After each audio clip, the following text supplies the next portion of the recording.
एक और बहुत ही बिंदास सॉन्ग जो कि आपको बता दें, थोड़ा लेट हो गया पर अपडेट जानकारी मैं आप लोग के बीच लाया।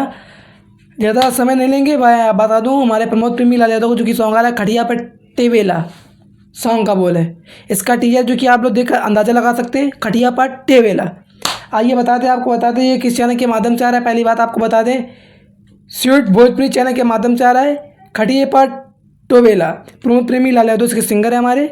और आपको बता दें गीतकार हमारे मनीष रोहतासी, संगीतकार हमारे अभिषेक तिवारी, वीडियो हमारे पवन पाल, एडिटर हमारे Anand Pal, ID Vivek VX digital global music partnership.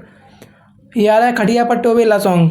तो आप लोग अपना प्यार आशीर्वाद जिस तरह हमारे प्रमोद प्रेमी लाल यादव को दे रहे हैं, और ये अलग लेवल पर है, ये लगातार सॉन्ग लाने की कोशिश करते हैं और भर भर कर प्यार देते हैं, पब्लिक को भी देते हैं, सपोर्ट देते हैं, गाना भी लाते हैं। बस आपको क्या करना है, अपना प्यार आशीर्वाद देना है, योगदान देना है।